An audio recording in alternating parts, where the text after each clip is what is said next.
Sebelum kita memulai ceramah malam hari ini, marilah kita melakukan penghormatan kepada Buddha.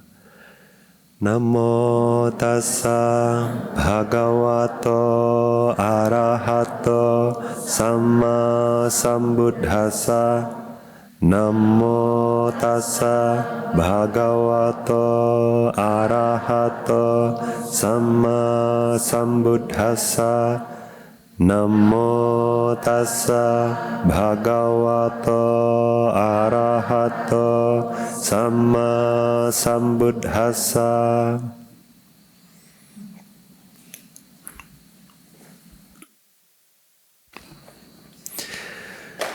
Jadi hari ini tanggal 25 Maret 2026, hari Rabu, dalam rangka retret 2 minggu ya, di Pusat Meditasi Satta Arya Dahana Saribudolok. Kita melanjutkan penjelasan tentang Maha Satipatthana Sutta bagian ke-34. Nah, bagian 34 betul ya. Bagian 33, nah, itu terakhir sampai mana? Anapanasati. Ya, Anapanasati tahap yang keberapa? Ke set yang kedua. Jadi udah selesai 8 ya. Nah, oke. Jadi pertemuan kali ini kita bahas set yang ketiga.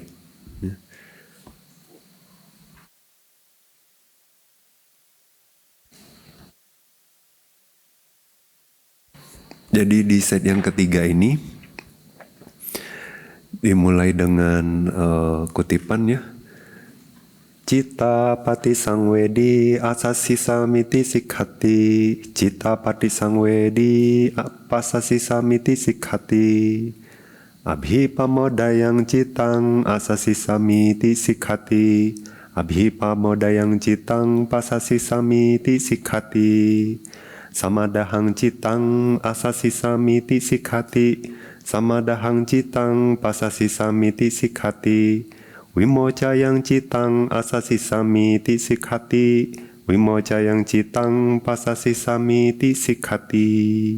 Itu ya, jadi ada 4 lagi ya, 4 pasang lagi. Sepasang itu biasanya napas masuk, napas keluar. Nah, tapi kalau dilihat cuma ada 4 tahap ya, 4 tahap jadi 4 pasang. Yang pertama, cita pati sangwedi. Nah, sama ya kalau kita perhatiin yang grup kedua apa? Cuma diganti depannya aja ya. Piti pati sangwedi. Ya. Betul ya? Jadi pati sangwedi itu sama.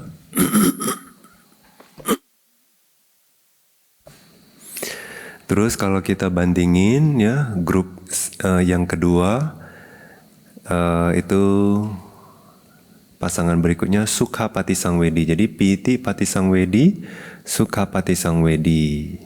Yang ketiga cita sangkhara pati sangwedi. Jadi belakangnya semua pati sangwedi. Kemarin terjemahannya adalah mengalami ya, mengalami piti, mengalami sukha, mengalami cita sangkhara. Kemarin apa? Sanya dan wedana. Ya, sanya dan wedana. Terus, nah baru yang agak beda itu di set terakhir ya.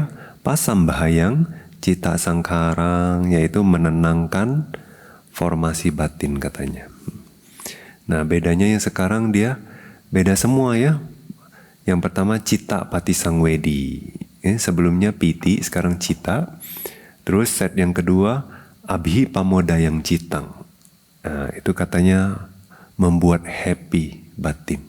Ya, membuat happy cita kesadarannya ya. Terus samadahang citang, itu artinya menaruh kesadaran dengan baik atau menempatkan kesadaran dengan baik, itu namanya samadahang. Yang terakhir wimocayang citang. Wimocha itu kayak wimoka, wimuti ya, membebaskan. Ya, membebaskan kesadaran. Nah, jadi yang pertama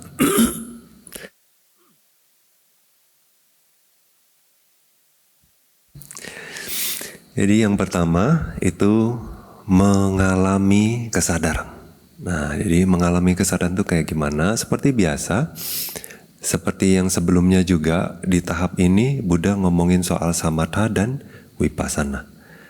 Nah, samatha itu perihal ngembangin konsentrasi ya. Tapi sama seperti yang set kedua, bahwa di sini bukan nggak ada konsentrasi sama sekali, tapi ini ngomongin soal jhana semua ya. Nah, begitu juga yang set yang kedua, itu Buddha mau tekankan untuk Vedananupasana ya, sebagai objek vipassana sebetulnya, tapi dengan menekankan pada Vedana. Makanya di dalamnya ada ngomongin tentang piti, sukha ya, ada lagi piti dan sanya ya. Terus yang terakhir adalah menenangkan batin dengan ganti-ganti perasaannya ya.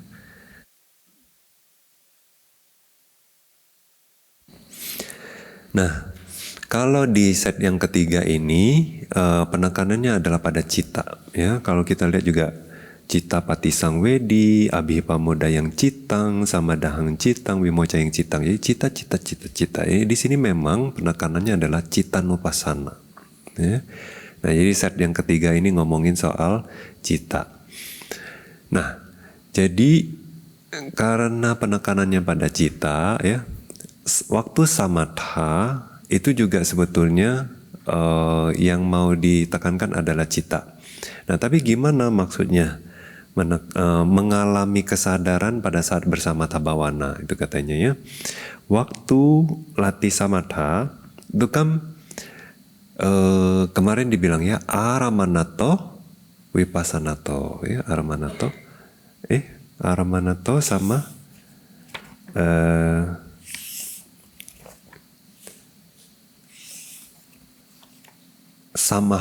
asamohato ya. Ya, jadi aramanato sama asamohato. Kali aramanato itu karena katanya karena objek.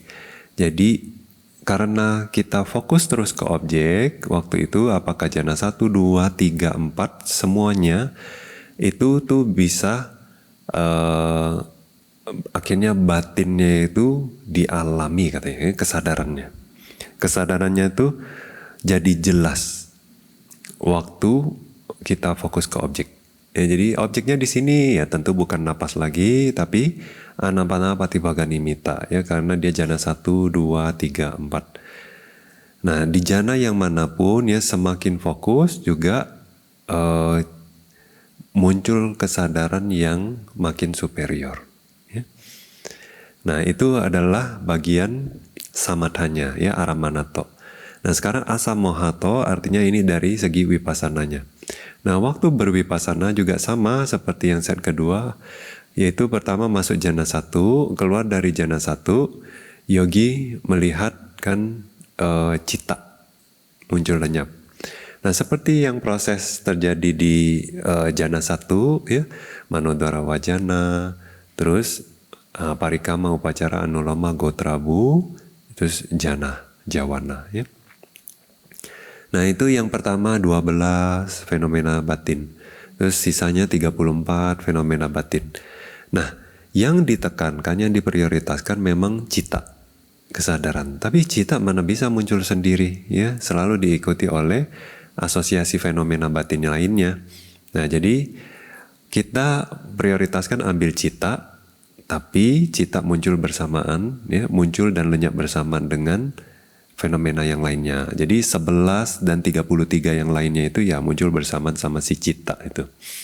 Nah, jadi meskipun kita memprioritaskan cita ya, tapi yang kita lihat sebetulnya adalah 12 atau 34. Nah, yang dilihat adalah kemunculan dan kelenyapannya. Nah, pada saat melihat kemunculan dan kelenyapannya ya, dengan memprioritaskan pada cita, itulah yang dimaksud dengan Cita patisangwedi asasi samiti sikhati. Ya, jadi waktu itu masih ada napas kan ya? Napas masih ada. Jadi saya bernapas, berwipasana itu napas ada ya. Waktu berwipasana itu napas ada. Masuk jhana 1, 2, 3 napas masih ada. Nah terus waktu berwipasana masuk jhana 1, keluar dari jhana 1, terus jhana 1, kondisi batin jhana 1 itu direnungkan sebagai anicca, dukkha, anatta. Nah dengan demikian artinya kita melatih wipasana dengan citta patisangwedi. Ya. Memprioritaskan citta, terus artinya adalah membuat citta menjadi jelas atau mengalami citta. Jadi ya. Nah, mengalami citta ini ada dua ya. Pertama, karena pegang objek jhana, karena fokus ke objek jhana, ya, makanya kesadaran jhana 1, 2, 3, 4 muncul. Nah itu samatha. Terus bagian wipassananya adalah dengan ngerenungin setiap jhana, keluar dari jhana direnungin proses batin masuk jhana itu sebagai anicca, dukkha, anatta, tapi memprioritaskan pada kemunculan dan kelenyapan dari citta. Ya. Nah itu adalah membuat atau mengalami citta. Nah set yang kedua adalah abhi pamodayang citang asasi samiti sikhati. Jadi membahagiakan citta. Ya. Nah membahagiakan citta itu gimana? Sama ya, dia juga ada samatha dan vipassana, aramanato, asamohato. Nah kalau dari segi samatha ya, yaitu dia mengacu kepada dua jhana. Sapi tike dwe jhane sama pajati so sama patikhane sampayuta pitiya citang amodeti pamodeti. Jadi dia mengacu kepada hanya dua jhana ya. Jhana 1, jhana 2 karena ada piti. Jadi piti ini fungsinya adalah bikin happy, membahagiakan batin. Nah jadi waktu kita ngambil objek anapanapati baganimitta, terus kunci masuk jhana 1. Nah di situ ada piti. Nah piti di sini ya, sadar atau tidak sadar, dia fungsinya di dalam proses itu adalah untuk tertarik ke objek. Nah karena tertarik ke objek ada rasa happy. Nah makanya piti sebetulnya dia sendiri bukan perasaan, dia fenomena batin yang membuat batin itu tertarik ke objek, tapi dia bisa membuat kebahagiaan. Makanya selalu berasosiasi dengan rasa bahagia.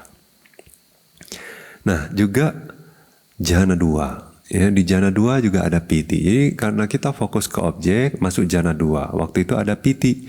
Nah piti ini juga dia bertanggung jawab untuk membahagiakan batin. Ya. Jadi waktu kita fokus ke objek, sadar atau nggak sadar, itu diikuti oleh rasa bahagia. Nah waktu itu katanya ini adalah membahagiakan citta ya, dengan samatha. Nah terus jadi kalau sukha, memang sukha itu juga berasosiasi dengan rasa bahagia ya, tapi dia bukan kayak bikin batin terangkat, dia lebih malah nenangin batin. Makanya rasanya kayak lebih damai daripada kayak happy, seneng gitu. Makanya di sini dibilang hanya dua jhana aja ya, jhana 1, jhana 2. Terus, nah kalau dari segi asamohato ya, dari segi wipassananya gimana membahagiakan citta pada saat berwipasana? Itu katanya sapitike dwe jhane sama pajitowa. Ya pertama masuk dulu ya, salah satu dari dua jhana yaitu jhana 1, jhana 2. Uthaya jhana sampayuta piting kayato wayato samasati. Jadi keluar dari jhana itu terus merenungkan, melihat kemunculan dan kelenyapan dari faktor jhananya, bukan faktor jhana semua fenomena batin yang penyusun jhana tersebut. Nah muncul lenyap. Nah, dengan melihat muncul lenyap gitu, renungkan sebagai anicca, dukkha, anatta ya. Ewang vipassana khane jhana sampayutang piting aramanang katua citang amodeti pamodeti. Jadi Dia mengambil objek apa? Kemunculan dan kelenyapan fenomena batin ya, yang berasosiasi sama si piti tadi. Tapi waktu ngelihat kemunculan dan kelenyapan itu terus direnungkan sebagai anicca, dukkha, anatta, katanya batin tuh juga jadi terbahagiakan ya. Jadi ini ada nular, objeknya piti, tapi objek yang melihat piti jadi ikut bahagia katanya. Nah, Mao Zedong sendiri kasih perumpamaan kayak kalau kita ngelihat orang di jalan, dia senyum sama kita, biasa nular nggak? Kita otomatis juga gitu, kita juga senyum. Nah, jadi dibilang begitu. Jadi meskipun objeknya itu piti, nah jadi secara umum kita bilang kita ngelihat piti juga bahagia, ikut nular ya. Nah tapi enggak harus sih, bisa juga ya kalau mereka yang udah latih, mereka ngerti bahwa setiap ngelihat fenomena nanti mau dimunculin yang ada piti, yang enggak ada piti, yang ada nyana, enggak ada nyana gitu. Nah itu bisa dikondisikan juga ya, enggak mau nular pun juga bisa. Jadi orang senyum kita bisa ya. Jadi tapi secara naturalnya ya kalau orang senyum ya kita senyum. Nah ini kalau natural biasanya katanya ngambil objek piti, batin yang ngambil objek piti dan ngerenungi sebagai anicca, dukkha, anatta juga diikuti piti katanya. Nah dengan demikian katanya berwipasana dengan membahagiakan kesadaran, itu maksudnya ya, itu set yang kedua. Nah terus set yang ketiga.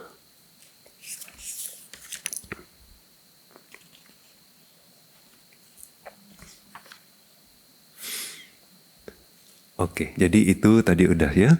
Nah, yang ketiga sama dahang, bukan set yang ya betul, set yang ketiga, terus pasangan yang ketiga ya. Sama dahang citang asasi sami tisik hati, sama dahang citang pasasi sami tisik hati. Nah, itu sama dahang.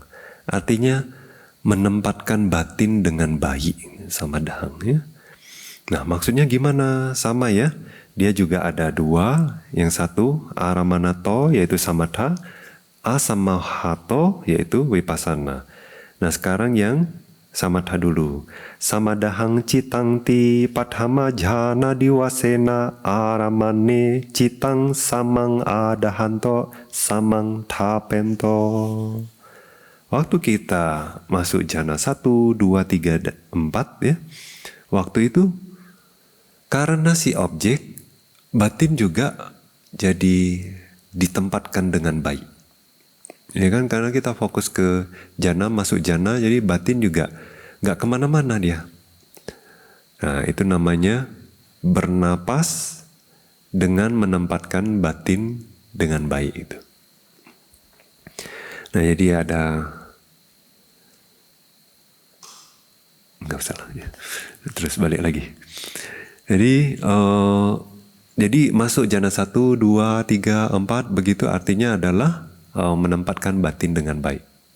Iya dong, kata orang kan, Bante nggak tahu di Indonesia ada enggak, tapi di Myanmar itu terkenal dengan frasa ya, sekang shipoka, ya. Sekang shipo lo deh ya, atau kita tuh perlu batin yang baik. Nah, batin yang baik itu kayak gimana? Nah ini Buddha ngajarin di sini, katanya batin yang ditempatkan dengan baik itu tuh maksudnya, udah tahu jawabannya kan? Apa? Masuk jhana 1, 2, 3 itu. Ya benar, kalau kita belum pintar menempatkan batin dengan baik, ya batin kemana? Ya ke objek-objek nggak jelas gitu. Ya, ke pikiran-pikiran kita, ke kotoran-kotoran batin kita, ke kekhawatiran-kekhawatiran kita, ke prioritas kita. Nah, jadi batin kayak enggak bisa diarahkan ya, tercerai-berai. Jadi enggak ditempatkan dengan baik, enggak ditaruh dengan baik. Jadi kalau batin bisa ditaruh dengan baik, berarti kita selalu mindful. Nah, kalau mindfulness itu akumulatif, jadi konsentrasi, masuk jhana. Nah, makanya di sini Buddha bilang bernapas masuk dan keluar dengan menempatkan batin dengan baik itu adalah masuk jhana 1, 2, 3, 4, 5, 4 ya. Nah, kalau yang wipassananya gimana? Tani wa pana janani sama pajitowa Wuthaya jhana sampayutang citang khayato wayato samasato Vipassana khane lakhana patiwedhena upajati khanika citeka gata. Nah, this is problem. Kita terjemahin dulu. Jadi setelah keluar dari jana-jana itu ya, nah jana-jana itu kan ya tadi ya 1 sampai 4 ya. Nah, keluar dari jana-jana itu terus melihat cita ya. Cita ya tentu enggak cita aja tapi semuanya, tapi prioritasnya adalah cita di sini. Terus lihat dia muncul lenyap gitu ya. Nah, setelah melihat kemunculan dan kelenyapannya bisa direnungkan sebagai anicca, dukkha, anatta gitu ya. Nah, pada saat berwipasana seperti itu ya, karena kejelasan sifat dari anicca, dukkha, anattanya ya, waktu itu muncullah khanika citeka gata, katanya kemanunggalan batin tapi dia per momen. Nah, inilah yang orang sebut sebagai khanika samadhi ya. Jadi konsentrasi momen per momen mereka sebutnya. Ewang upanaya khanika citeka gataya wasenapi aramane citang samang adahanto samang thapento samadahang citang asasi samiti pasasi samiti sikatiti ucati. Nah, jadi kemunculan batin yang terkonsentrasi tersebut ya, yaitu kemanunggalan batin per momen ya. Nah, inilah yang membuat waktu itu batin mengambil objek dan tertempatkan dengan baik gitu ya. Jadi dengan kata lain, menempatkan batin dengan baik itu maksudnya adalah konsentrasi. Nah, cuma bedanya yang tadi samatha konsentrasinya jana 1, 2, 3, 4. Nah, kalau yang di sini konsentrasi karena objeknya adalah kemunculan dan kelenyapan batin ya. Cita di sini berarti ya, cita. Nah, jadi objeknya sendiri kan nggak diem, muncul lenyap kan. Nah, terus direnungkin anicca, dukkha, anatta, anicca, dukkha, anatta. Masuk jana 1, keluar jana 1, lihat muncul lenyap, anicca, dukkha, anatta. Masuk jana 2, keluar jana 2, lihat muncul lenyap, renungin anicca, dukkha, anatta. Begitu juga jana 3 dan jana 4. Nah, dengan terus merenungkan seperti ini ya, itu ada samadhi terbentuk. Jadi khanika samadhi itu namanya ya. Konsentrasi momen per momen. Nah, ya. Jadi di sini Paul Sayadaw bilang ya, bukan Bante yang bilang, dacang ubzindo ada kata miago do chesong pi do kan pi lai po do makang labu tudo ga she mi nao mi ubzindo ga aku ma mue da she mi nao mi ပုဂ္ဂိုလ်တွေပြောတဲ့စကားကိုတော့ဥပဇင်းတို့ရိုးရိုးသေးသေးလေးလေးစားစားနဲ့လိုက်နာဖို့အသိကောင်းတယ် Apa artinya? Paul Sayadaw bilang, nih ya, ini adalah kutipan yang paling sering disalahgunakan orang. Terus juga jadi disalahgunakan karena interpretasi yang salah. Karena juga enggak peduli tentang kata-kata tika. Enggak peduli tentang kata-kata tika itu apa yang tertulis di sana, penjelasan di sana enggak dijadikan referensi. Sama sekali enggak dilihat. Ya, kalaupun udah lihat pun enggak dipercaya. Enggak dipraktekin. Nah, makanya interpretasi terhadap ini kayak menempatkan cita dengan baik pada saat berlatih anapanasati ini ya, khususnya yang set ketiga ini banyak interpretasinya. Nah, terus mereka cuma kutip bagian yang mensupport opini mereka aja. Ya. Jadi yang mensupport opini mereka itu yang mana? Ya. Yang tadi katanya merenungkan kemunculan dan kelenyapan sebagai anicca dukkha anatta terjadi samadhi yang namanya khanika samadhi. Konsentrasi momen per momen. Nah, mereka pakai ini.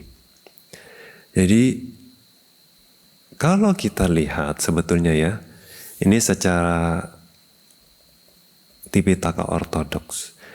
Di momen ini dibilang bahwa Lakhana pati wedhenati anicca dikasa lakhanasa pati wijhanena kane awabodhena.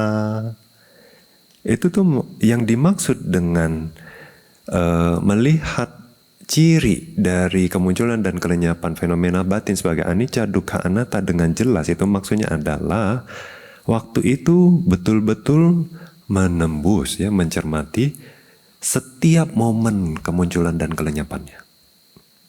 Ya. Setiap momen kemunculan dan kelenyapannya. Kane awabodhena. Nah itu setiap momen kemunculan dan kelenyapannya itu hanya dicapai pada saat tahap minimal itu udayabaya. Tahap akhir dia sudah mau mulai ke bangganyana. Jadi ini bukan vipassana yang awal. Jadi sebetulnya ya waktu yogi melatih, misalnya ngelihat rupa kalapa ya, rupa kammadhana, terus melihat fenomena batin nama kammadhana, terus paticca samuppada, dan bahkan tahap awal vipassana ya samasana nyana, udayabaya nyana, itu meskipun yogi bisa melihat kemunculan dan kelenyapan rupa kalapa, itu bukan kemunculan dan kelenyapan yang asli. Artinya waktu itu batin belum punya kemampuan untuk mengikuti kecepatan muncul lenyapnya. Nah terus juga waktu latih nama, waktu latih paticca, waktu latih vipassana awal, yaitu di momen samasana nyana, udayabaya nyana itu ya, batin tuh sebetulnya belum betul-betul ngelihat kelenyapan dan kemunculan, ya nggak bisa ikuti. Nah hanya di momen bangga nyana aja ya, baru batin itu bisa ngikutin kecepatannya. Makanya di sini waktu dibilang bahwa si meditator bisa ngerenungin anicca dukkha anatta dengan betul-betul mengikuti kemunculan dan kelenyapannya ya. Nah itu sebetulnya udah di momen bangganyana ini, udah ngajarin perihal vipassana bukan tahap awal, tahap lanjut ya. Nah terus berarti ya, khanika samadhi itu bukan di awal vipassana ya, udah di pertengahan loh. Udah bagus, udah bisa ngelihat kemunculan dan kelenyapannya itu, bisa diikuti. Nah itu baru khanika samadhi. Tapi orang di luar bilang apa? Oh sekarang tahu lagi ngapain? Oh ada suara, oh ada napas, oh perut kembung kempis, oh kaki angkat, dorong turun, terus oh ada pikiran. Jadi ini katanya adalah konsentrasi per momen. Karena objeknya pindah-pindah, tapi memang nggak satu objek, dia pindah-pindah gitu. Nah, tapi akhirnya dapat konsentrasi. Nah, ini bukan, ya. Bukan yang kayak gitu. Kalau mereka konsentrasi belum ada, ya. Cahaya konsentrasi pun kadang ada mungkin, tapi nggak stabil, ya. Terus rupa kalapa pun belum lihat, nama pun belum lihat, paticca samuppada pun belum lihat. Mereka bilang mereka bervipassana, terus mereka bilang mereka pakai khanika samadhi. Terus, jadi kadang-kadang ya mereka bilang mereka mencapai, mereka sudah lihat ya mungkin lah ya mencapai apa yang menurut mereka gitu. Jadi bukan menurut Buddha. Mereka bilang mereka sudah lihat rupa, ya rupanya model mereka, bukan apa yang Buddha mau kita lihat. Mereka bilang mereka lihat nama, itu ya namanya model mereka. Nah jadi kalau nanti merealisasi nibbana, ya nibbana versi mereka loh. Ya kan? Nah, jadi itu loh jadinya problem ya. Jadi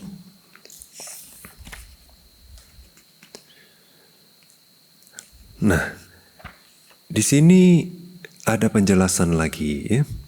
Mereka tuh ambil omongan seperti ini bahwa dalam satu jentikan jari ya, itu ada 1 triliunan pikiran muncul katanya ya.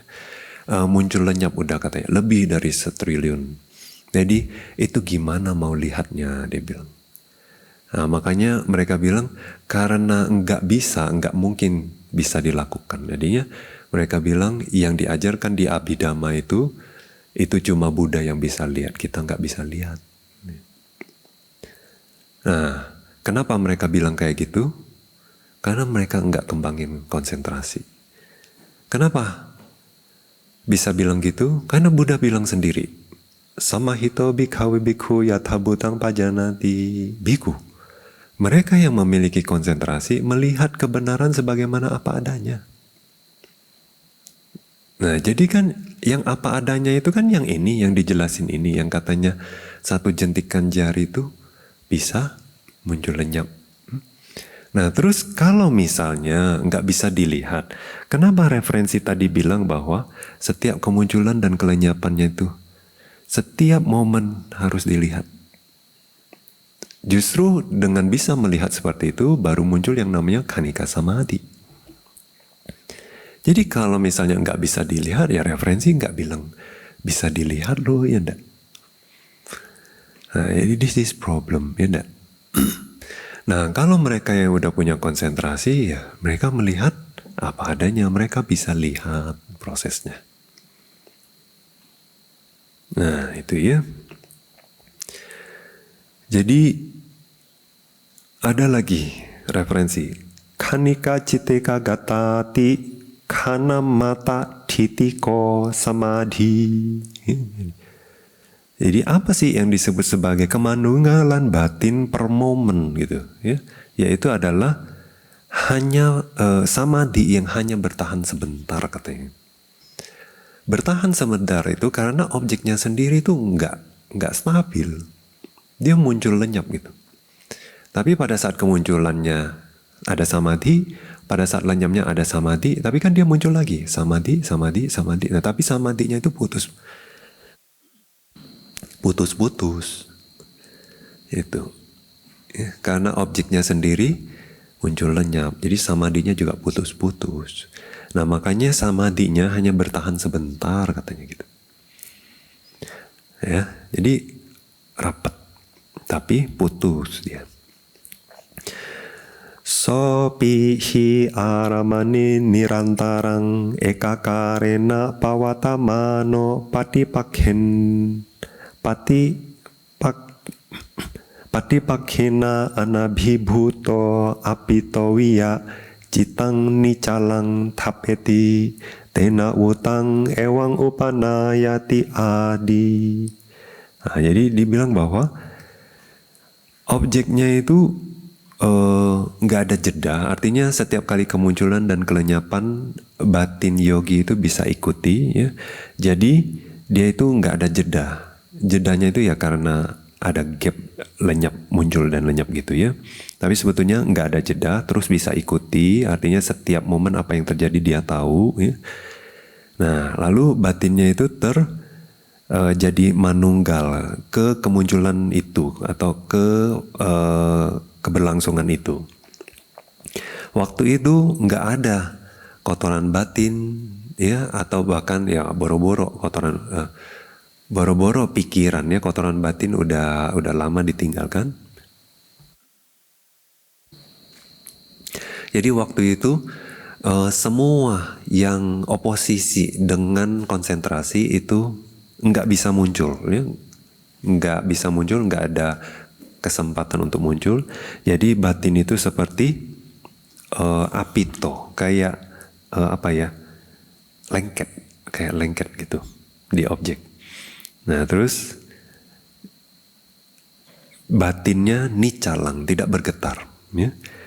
Nah, waktu itu ini yang disebut sebagai menempatkan batin dengan baik itu ya, karena waktu itu batin nggak mikir, nggak ada kotoran batin, nggak kemana-mana di situ, terus dia diam, ya, nggak bergetar.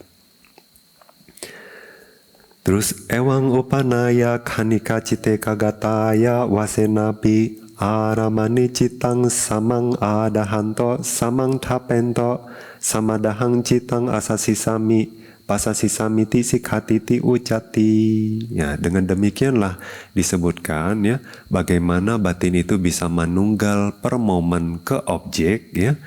Nah, tapi akhirnya kesadarannya itu tertempatkan dengan baik katanya. Nah, itu yang tadi set ketiga, terus pasangan yang ketiga juga ya.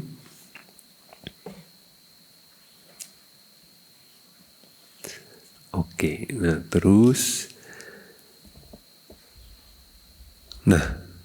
di awal ya, waktu itu kita ada sebutkan ya, bahwa ada dua jenis yogi ya, Suddha Vipassana Yanika, Samatha Yanika ya. Suddha Vipassana Yanika yang nggak punya jhana, dia langsung latih rupa, nama, paticca, vipassana. Nah, terus Samatha Yanika artinya yogi yang punya jhana. Nah, ya.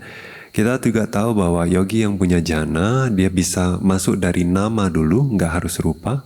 Ya, tapi ujung-ujungnya setelah nama, dia akan cari, oh ini landasannya apa? Nah, baru waktu itu latih rupa.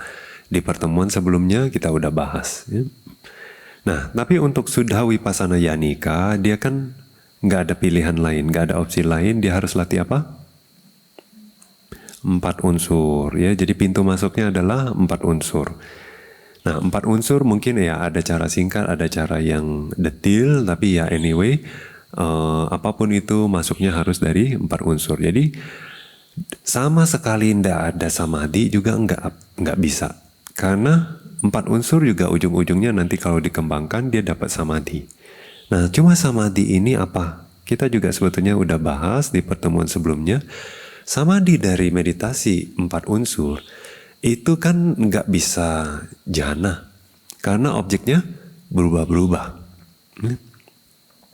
Terus diganti-ganti, berubah-berubah. Oleh sebab itu nggak bisa jhana. Nah, kalau objek ini sendiri nggak bisa jhana, jadi kita juga nggak bisa bilang dia upacara samadhi pun juga nggak bisa bilang. Sekarang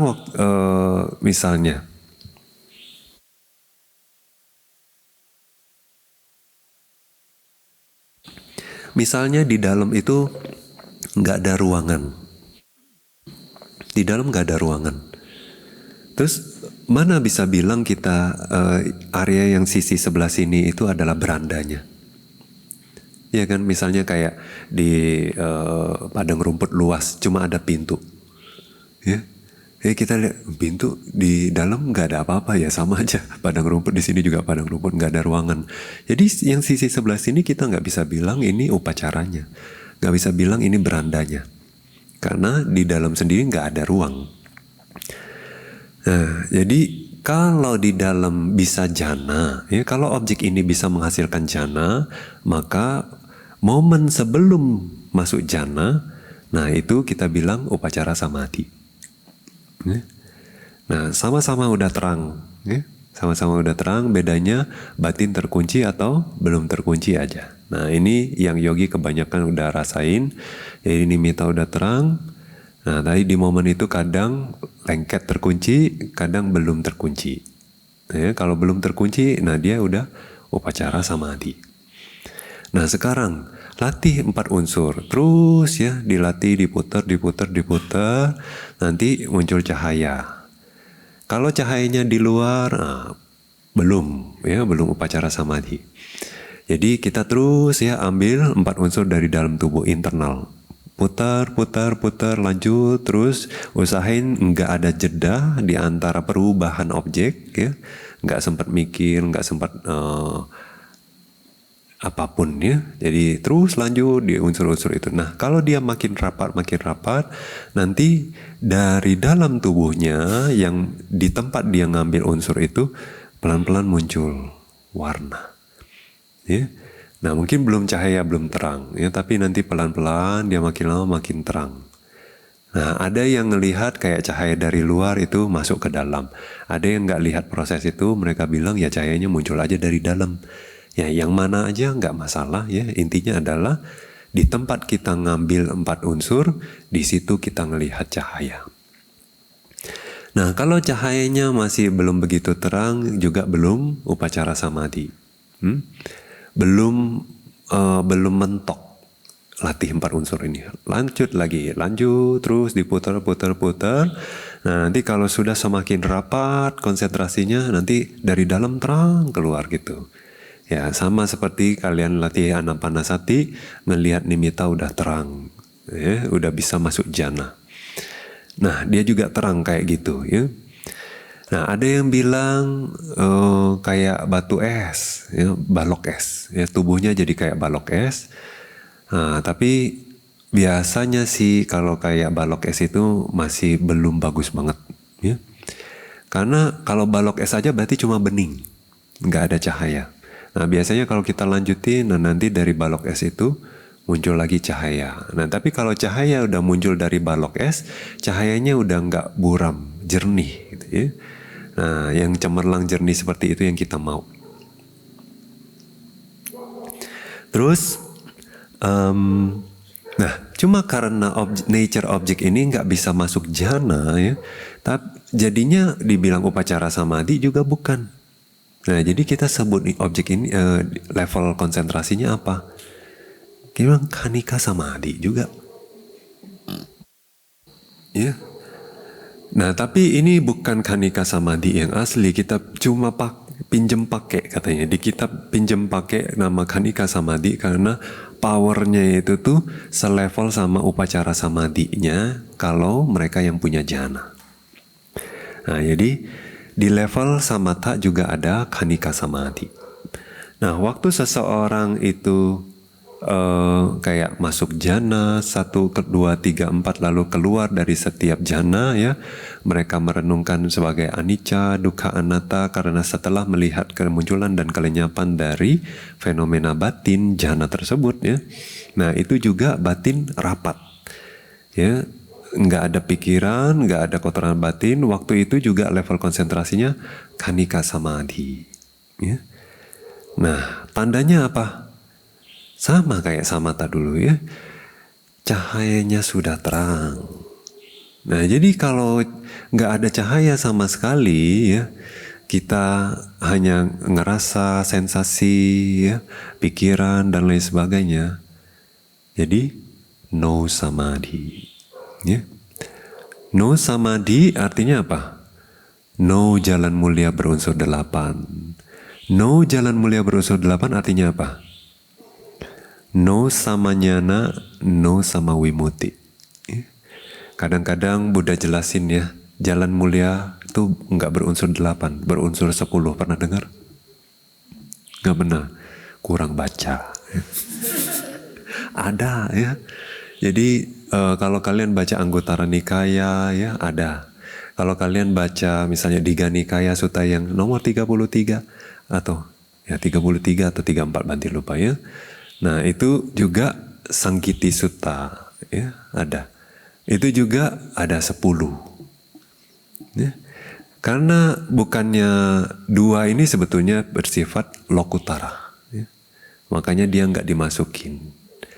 Waktu Buddha menjelaskan jalan mulia berunsur 8 sebagai kebenaran yang keempat, Buddha hanya sebutkan 8. Nah yang ke-9 apa? Samanyana ya. Pengetahuan yang benar. Terus nanti sama wimuti, pembebasannya benar. Ya, jadi kalau jalannya benar, ya pemahamannya benar, nanti jadi pencerahannya benar, ya pembebasannya benar. Nah, jadi kalau no jhana, no samadhi, ya, no Arya Magga. Ya. Kalau nggak ada jalan mulia berunsur 8, berarti nggak ada pemahaman benar, nggak ada pencapaian benar. This is problem. Ya. Nah, oleh sebab itu, sebagai murid Buddha, kita melatih sesuai ajaran Buddha, ya enggak? Nah, itu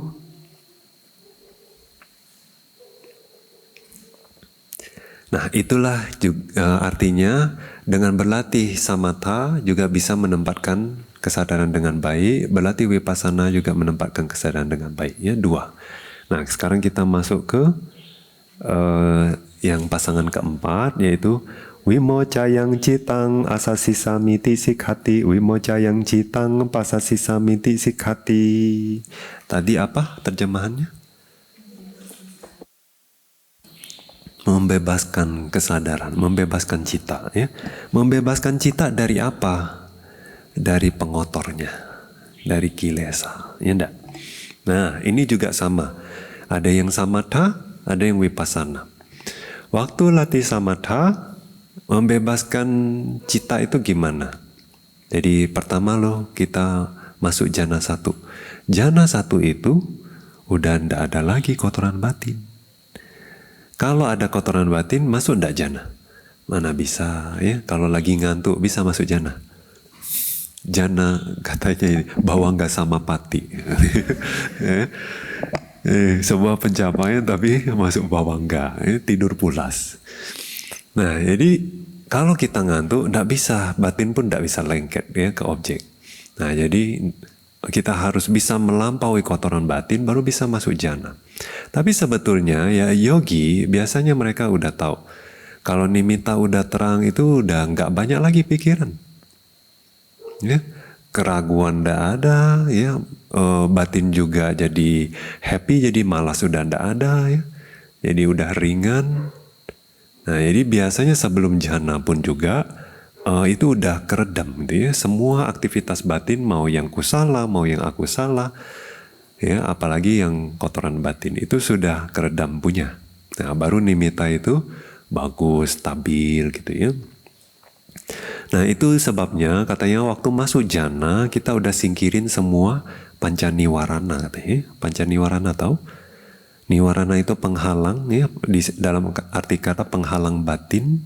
Nah, 5 itu apa? Kama, canda, bati, nafsu, keinginan. Terus biapada, keinginan buruk, niat jahat. Ya. Nah, termasuk nanti marah, benci, iri gitu ya. Yang 3, udaca kukuca, ya, kegelisahan dan rasa sesal. Terus wicikica boleh ya. Wicikica apa? Keraguan. Terus hinamida apa?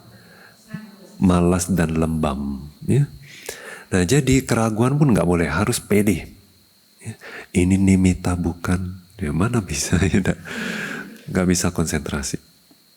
Terus ya, kadang-kadang ya bagaimana menghilangkan keraguan? Tanya. Kalau kalian nggak bisa melampaui keraguan ya harus diskusi cari orang yang bisa jelasin. Ya. Nah, terus atau ya dengan sama sekali nggak usah pikirin, anggap aja keraguan itu adalah pikiran aja, pikiran mengembara. Ya kadang-kadang dengan katanya yang penting tahu objek, udah jangan ragu, bablas aja gitu ya, fokus. Nah, nanti juga bagus lagi, konsentrasi dapat. Ya, memang kadang keraguan itu cuma dia numpang lewat aja. Kalau kita tertarik lama di situ, makin lama makin drop. Kalau kita nggak tertarik, ya nggak ada masalah. Dia juga berlalu. Makanya Bante bilang kayak apa? Sales obat. Ya kayak sales obat. Kalau kita nggak tertarik dia pergi. Nah sekarang itu jana 1. Waktu kita masuk jana 2, bagaimana kita membebaskan batin? Kita membebaskan batin dari witaka wicara. Selama masih ada witaka wicara, batin nggak bisa masuk jana 2. Ya. Nah itu sebabnya setiap kali ya yogi disuruh masuk jana 2, disuruh masuk jana 1 dulu, terus ngelihat cacat jana 1. Kenapa? Kalau kita masih melekat, karena kita nggak melihat cacat. Ya? Nah, selama kita masih pacaran ya, kita nggak ngelihat jelek-jeleknya dia ya, itu kita melekat ya. Nah giliran udah kawin ya, udah tinggal bersama, baru kelihatan semua jelek-jeleknya ya. Baru waktu itu menyesal, menyesal tak datang di awal ya. Jadi kalau kita mau melepaskan kemelekatan terhadap sesuatu, lihat cacatnya. Ya. Nah, cacatnya jana satu itu apa? Witaka wicara ini. Satu, ya. Yang kedua, dia kalau jana satu drop, muncul lagi niwarana. Ya, dia gampang drop, jadinya rentan. Nah, witaka wicara ini juga dia sifatnya kayak aktif gitu. Di dalam batin tuh kayak taruh lagi ke objek, dorong lagi, sentuh, dorong, sentuh, dorong, sentuh. Jadi batin itu kayak didorong, dorong, dorong. Ya itu kayak aktif. Mana bisa tenang, ya enggak? Nah jadi kita udah ngelihat nih cacatnya jana satu, terus kita harus lihat keunggulan jana dua. Keunggulannya apa? Oh, nggak ada witaka wicara ini, pasti lebih damai.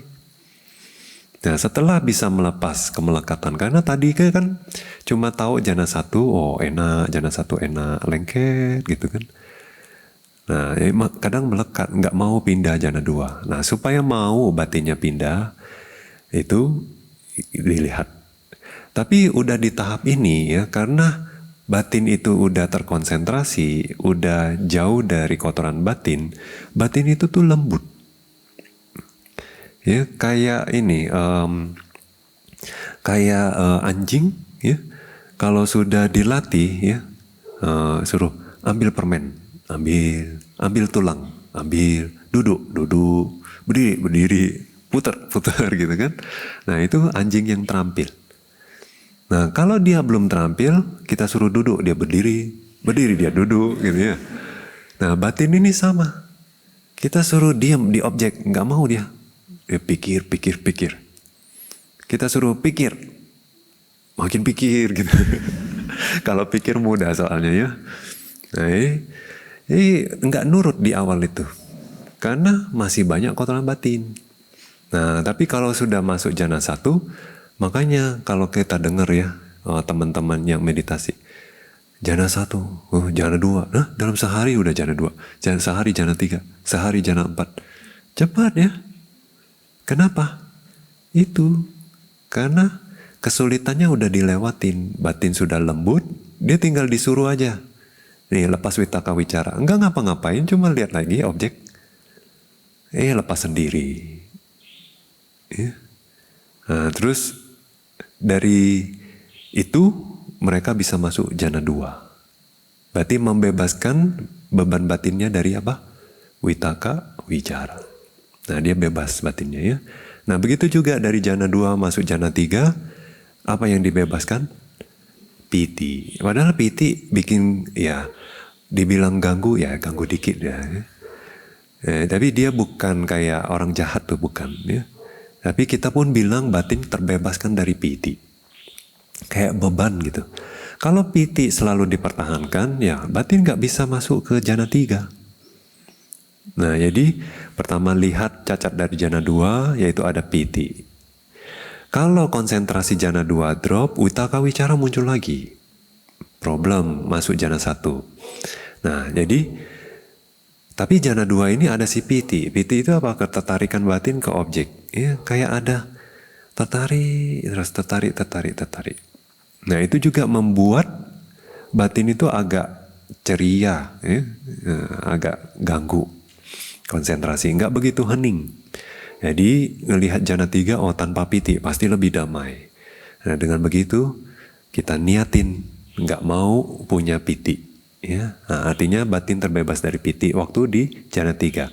Begitu juga waktu masuk jana 4 ya, batin terbebas dari apa?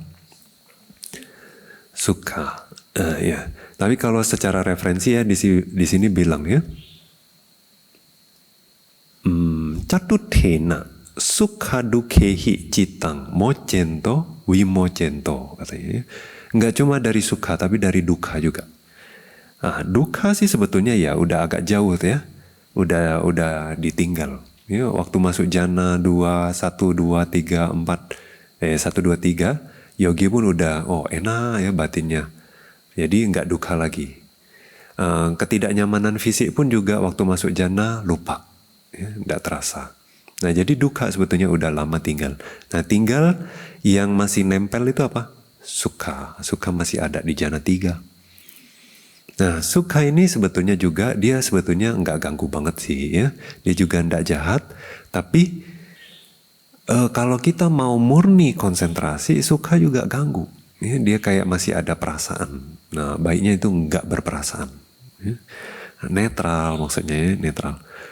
Nah jadi membebaskan diri dari sukha, membebaskan kesadaran dari sukha, kita masuklah ya, yogi masuklah ke jana 4. Nah dengan demikian latih samatha, cita itu dibebaskan, dibebaskan. Ya. Nah sekarang gimana latih vipassana? Tani wapana janani samapajitwa. Jadi pertama masuk jana. Mau jana 1, 2, 3, 4 boleh ya, yang mana aja. Wuthaya jana sampayutang citang khayato wayato samasati. Keluar dari jana tersebut, kita mencermati ini ya, fenomena batin yang berasosiasi sama jana tadi. Nah itu kan.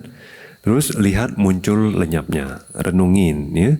So vipassana khane anicca nupassana ya nicca sanyato citang mocento. Nah ini ya. Jadi waktu kita merenungkan anicca, dukkha, anatta terhadap apa? Jana 1 katakanlah ya.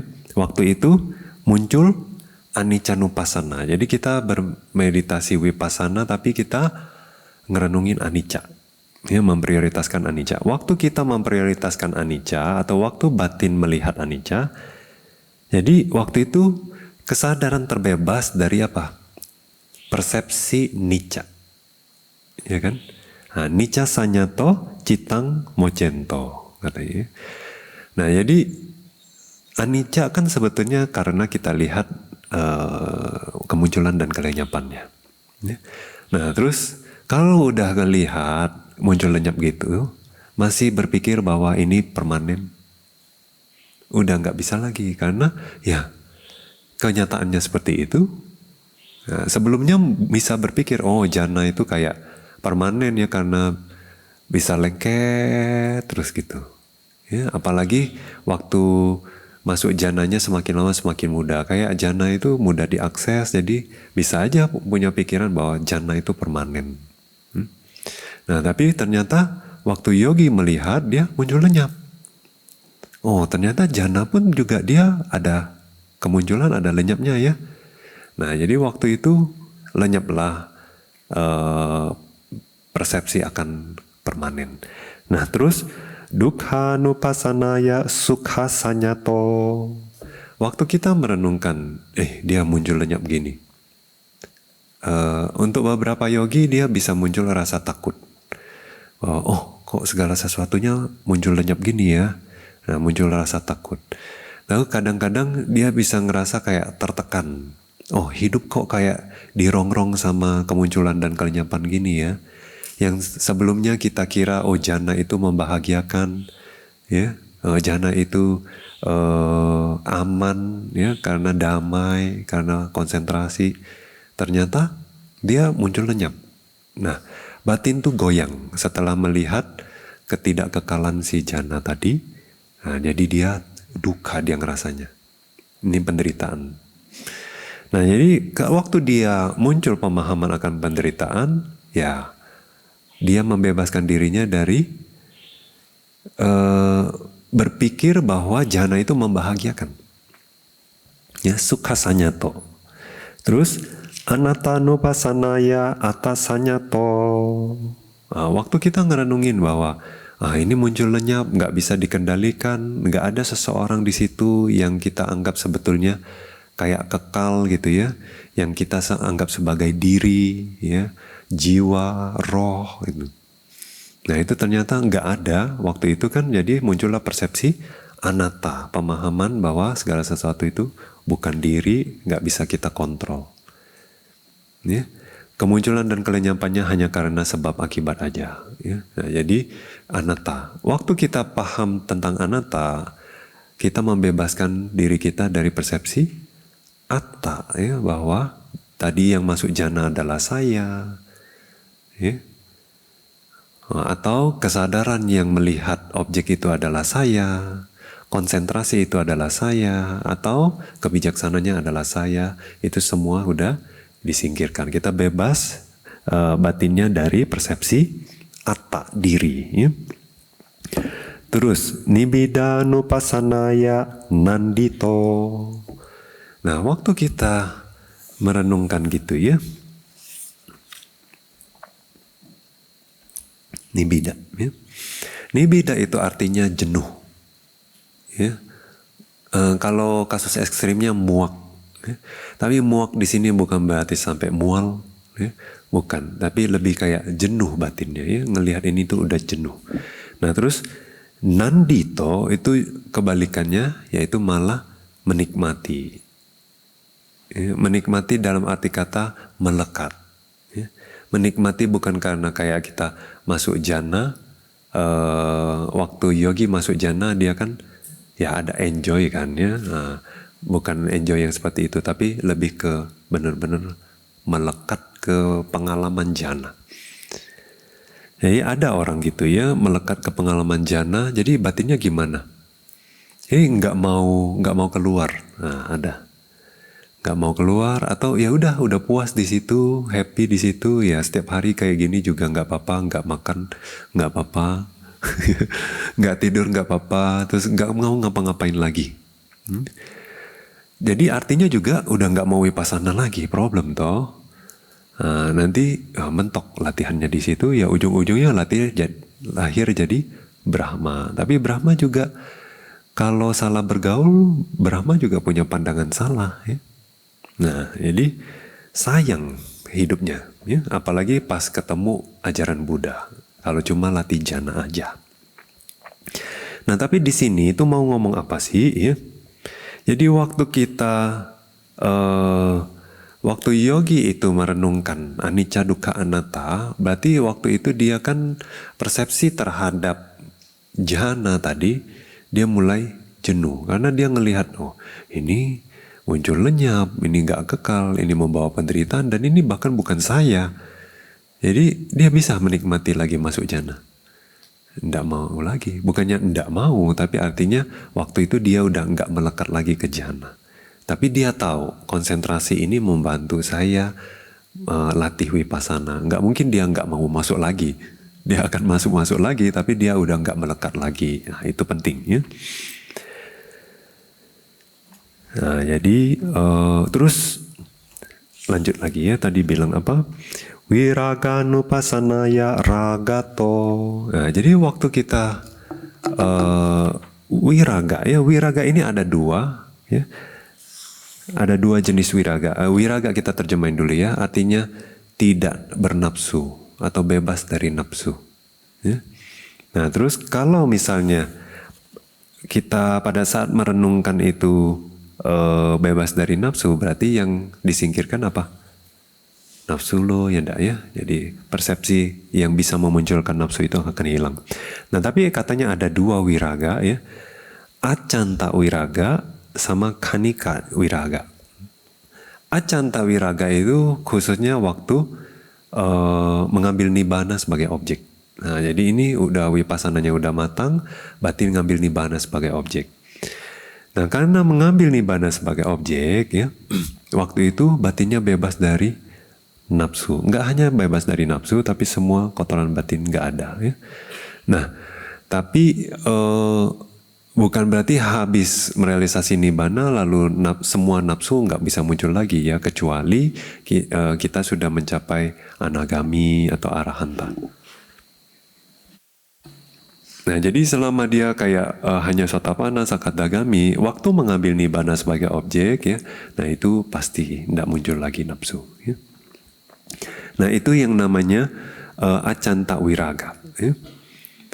Terus, nah tapi kalau pada saat dia hanya ngerenungin anicca, dukkha, anatta, ada nggak nafsu? Nggak ada juga lah, ya, karena kan Dia udah ngelihat ini anicca, masa bernafsu? Ya. Dia udah tahu ini dukkha, masa bernafsu? Enggak ya. Nah tapi ya, waktu berwipasana itu katanya ini adalah tadangga. Tadangga itu artinya per momen aja.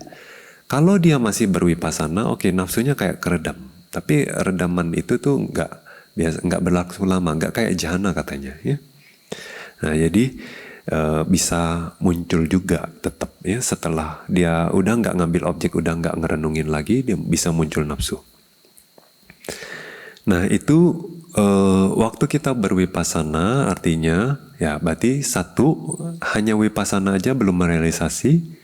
Nah, juga bisa sudah meredam nafsu atau menyingkirkan nafsu pada saat mengambil nibbana sebagai objek. Nah terus yang dilanjutkan, Nirodhanupasanaya samudayato. Nirodhanupasana artinya waktu itu yang dia lihat hanyalah kelenyapan.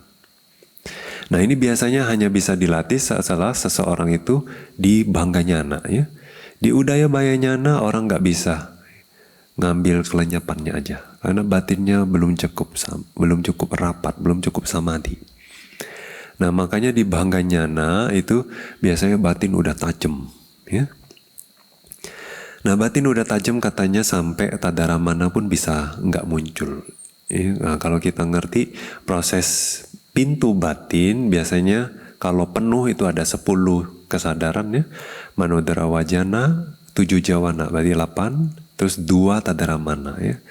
Nah, jadi sebelum masuk ke bawangga ya 10.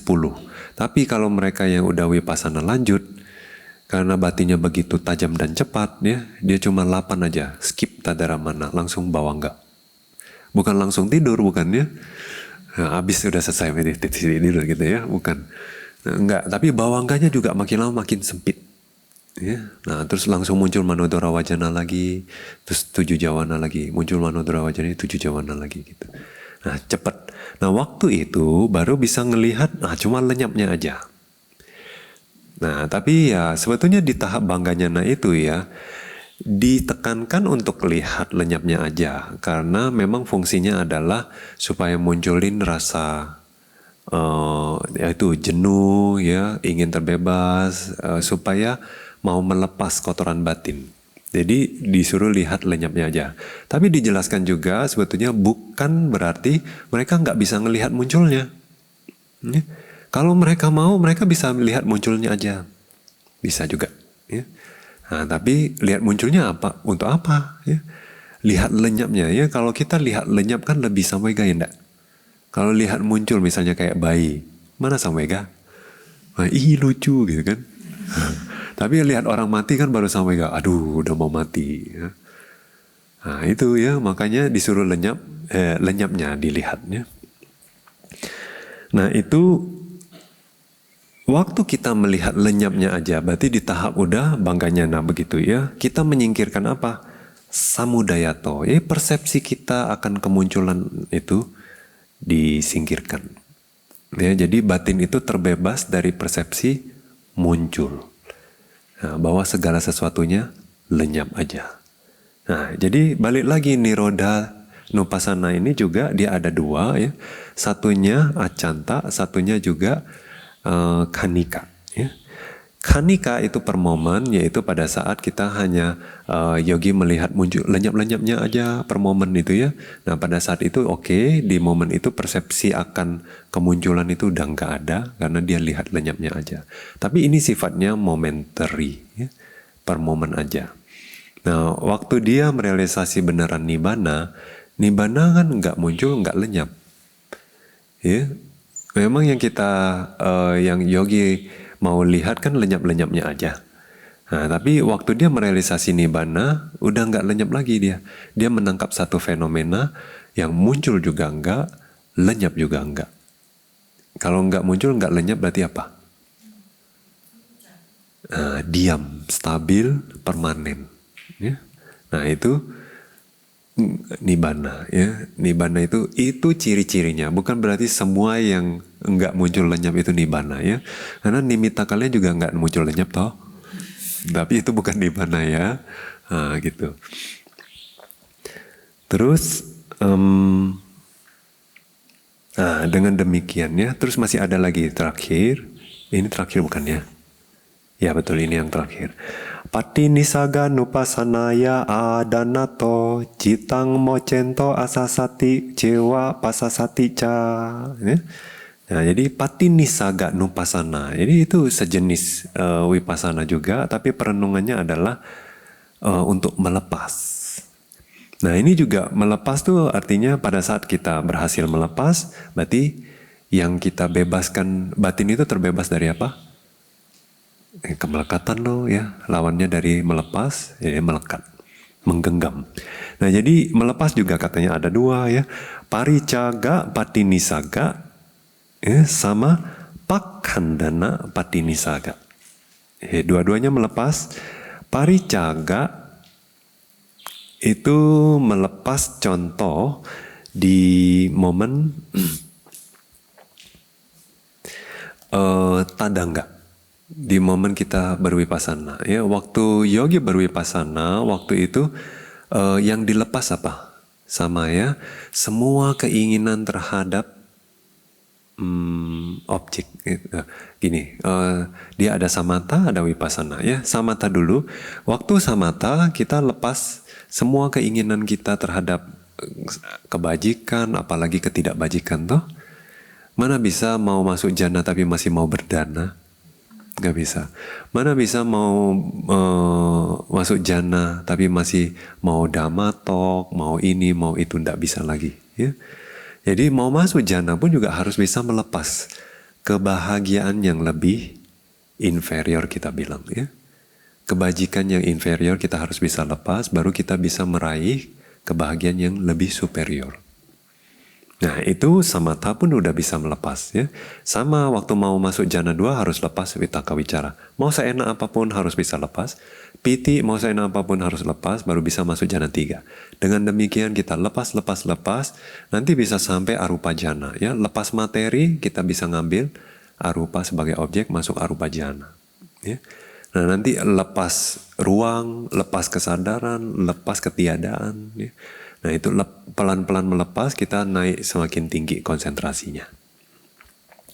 Nah juga pada saat kita berwipasana ya, waktu yogi berwipasana juga kan melepas. Melepas apa? Ya semua tadi ya. Persepsi akan kekal ya, persepsi akan itu membahagiakan, persepsi akan itu adalah diri, dan lain sebagainya. Nah itu kita harus bisa lepas, baru kita bisa berwipasana toh. Nah jadi dengan kata lain pada saat kita berwipasana kita melepas, tapi itu sifatnya temporer. Nah waktu kita benar-benar merealisasi nibbana, nah kita lepasnya permanen. Ya enggak? Nah contohnya pencerahan yang pertama kita melepas apa secara permanen? Pandangan salah akan diri, ya enggak? Nah, terus kemelekatan terhadap ritual gitu ya, keraguan. Nah 3 ini kan harus bisa lepas. Nah tapi kali ini lepasnya permanen ya, enggak muncul lagi. Nah begitu juga sakadagami, sebetulnya ada yang dilepas tapi enggak total, sebagian. Jadi sifatnya itu hanya kayak memperlemah aja. Nah ini anagami baru yang dilepas apa? Nafsu indera ya, keinginan akan objek indera udah enggak mau lagi, sama keinginan buruk ya. Nah itu juga, jadi enggak bisa marah lagi, enggak bisa iri, pelit lagi ya. Nah itu anagami harus bisa lepas, itu baru bisa merealisasi anagami. Nah jadi tapi setelah merealisasi juga ya udah itu benar-benar lepas, nggak balik lagi permanen. Nah arahata, mau jadi arahata apa yang harus dilepas? Kesombongan ya. Nah, ada yang bilang malas juga harus dilepas ya. Berarti anagami boleh malas ya. Untung ya. Jadi anagami masih ada tinamida. Jadi untuk jadi arahata harus lepas kemalasan. Terus juga lepas apa itu? Mana ya, lepas awija. Lepas keinginan apapun, bahkan terlahir sebagai Brahma ya, baik rupa atau arupa ya, semua lepas. Jadi intinya adalah semua dilepas. Di dunia ini udah enggak melekat apa-apa lagi, lepas. Harus bisa lepas, baru bisa merealisasi arahata. Nah waktu merealisasi beneran sudah enggak ada lagi, lepas secara permanen. Nah dengan demikian ya, pada saat melepas, jadi kemelekatan juga hilang. Nah itu dengan kata lain, batin itu terbebaskan. Ya, terbebaskan dari persepsi permanen, dari persepsi bahwa itu membahagiakan diri, dan juga terbebas dari semua ya, kotoran. Nah dengan demikian batin namanya terbebas. Nah itulah tadi set yang ketiga, terus pasangan 1, 2, 3, 4. Nah udah selesai ya. Nah di pertemuan berikutnya kita akan jelasin set yang keempat. Bagaimana latihnya? Ya, hari ini cukup sampai di sini. Kalau ada yang ingin bertanya, boleh. Tes. Wandami Bante, mohon izin tanya tentang Anupada Vipassana yang dilatih oleh Bante Sariputta. Apakah Vipassana yang sedetil Anupada Dhamma Vipassana ini hanya ditujukan khusus untuk mereka yang mau mencapai arahat selevel Bante Sariputta? Atau dengan kata lain, apakah Anupada Dhamma Vipassana ini kurang diperlukan atau tidak diperlukan untuk menjadi sama Sambuddha atau Paceka Buddha atau arahat lainnya yang tidak selevel Bante Sariputta? Terima kasih. Jadi kalau untuk merealisasi sama Sambuddha, Paceka Buddha harus lebih detail loh ya. Nah jadi detailnya itu kalau Bante Sariputta kan ya bagaimanapun termasuk masuk kategori Agasawaka kan ya, masih Sawaka Buddha ya. Jadi dulu kita pernah bahas ya, namanya Agasawaka itu pun beda antara yang paling bijak sama yang sakti, yang enggak kan, tangan kanan sama tangan kiri. Itu beda. Ya Bante Mahamoggallana sama Bante Sariputta lebih detail. Tapi yang dilihat itu enggak banyak, enggak luas. Ya. Tapi kalau untuk Paceka Buddha aja harus 1 Jambudvipa. Ya, semua rupa kalapa, semua fenomena materi, semua nama internal eksternal 1 Jambudvipa. Kalau sama Sambuddha katanya banyak cakrawala. Ya. Nah jadi sama Sambuddha, Paceka Buddha pasti lebih harus detail, ya, lebih detail lagi dari Anupada Dhamma. Nah tapi kalau untuk mencapai kesucian arahata saja yang nggak perlu kualitas seperti Bante Sariputta, boleh aja ya. Metode latihan. Jadi Anupada Dhamma Anupassana ini adalah satu pendekatan Vipassana yang ya siapa tahu cocok untuk meditator tersebut. Jadi dia boleh pakai metode ini karena ini salah satu metode. Karena Vipassana kan banyak metode ya. Nah dia bisa pakai ini. Kalau misalnya dia pakai metode yang lain terus mentok-mentok aja, ya bisa aja dia pakai metode ini. Siapa tahu dengan metode ini cocok dan merealisasi. Nah tapi apakah perealisasiannya itu akan sama dengan Bante Sariputta? Enggak. Selama di dalam satu Buddha Sasana, Bante Sariputta itu cuma 1. Meskipun beliau udah parinibbana, enggak ada yang bisa level sebegitu. Ya. Bahkan kayak kita ini ya, yang ketinggalan ini kan, kita mau Anupada Dhamma Anupassana sedetil apapun juga kita nggak akan jadi Bante Sariputta yang kedua di Buddha Sasana ini. Bahkan nggak jadi Bante Anuruddha, Bante Ananda atau Mahasawaka biasa. Ya, kita tetap namanya Pakati Sawaka, yaitu yang biasa aja. Nah, jadi anggap aja ini sebagai kayak salah satu cara meditasi Vipassana. Bukan berarti kalau kita mau jadi Bante Sariputta, ya oke, mau jadi Bante Sariputta harus latih metode seperti ini, ya. Tapi bukan berarti setiap kali kita melatih metode seperti ini lalu mencapai, kita akan jadi Bante Sariputta.